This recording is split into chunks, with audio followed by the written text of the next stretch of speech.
তাসবিহ হচ্ছে, আল্লাহ সুবহানাহু ওয়া তাআলা বলেছেন ওয়াল বাকিয়াতুস সালিহাতু খায়রুন ইনদা রাব্বিকা সাওয়াবান ওয়া খায়রুন আমালা। আল বাকিয়াতুস সালিহাত, বান্দার ওই সমস্ত আমল যে আমলগুলো আল্লাহ রাব্বুল আলামিনের কাছে সব সময় বান্দার অ্যাকাউন্টে জমা এবং সব সময় থাকবে, এগুলোর মধ্যে অন্যতম একটি আমল হচ্ছে তাসবিহ, যেটা বান্দা আল্লাহ তাআলার জন্য তাসবিহ করবেন। সুইলা আমিরুল মুমিনিন উসমান ইবনে আফফান রাদিয়াল্লাহু তাআলা আনহু, উসমান ইবনে আফফান রাদিয়াল্লাহু তাআলাকে প্রশ্ন করা হয়েছে, মাল বাকিয়াতুস সালিহাত, বাকিয়াতুস সালিহাতটা কি, আমাদেরকে বলবেন? যেটা আল্লাহ তাআলা কোরআনের মধ্যে বলেছেন যে বাকিয়াতুস সালিহাত এমন নেক আমল, যে আমলগুলো আল্লাহ রাব্বুল আলামিনের কাছে বান্দাদের জন্য একেবারে স্থির থেকে যাবে, সেগুলো কি?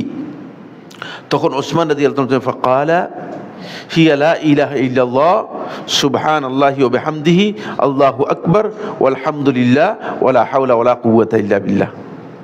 এই পাঁচটি, এগুলো অন্যান্য ইবাদতের চেয়ে অনেক বেশি গুরুত্বপূর্ণ। এই পাঁচটিকে উসমান ইবনে আফফান রাদিয়াল্লাহু তাআলা বলেন, এই পাঁচটি হচ্ছে মূলত আল বাকিয়াতুস সালিহাত, যেগুলো বান্দাদের সব সময় নেক আমল হিসেবে আল্লাহ রাব্বুল আলামিনের কাছে বান্দাদের জন্য ব্যালেন্স হিসেবে জমা থাকবে সব সময়। ব্যালেন্সের মধ্যে আল্লাহ রাব্বুল আলামিন এখানে ঘাটতি করবেন না কখনো। এগুলো বেশি বেশি করে আল্লাহর বান্দাগণ এই তাসবিহগুলো বেশি বেশি করে করবেন।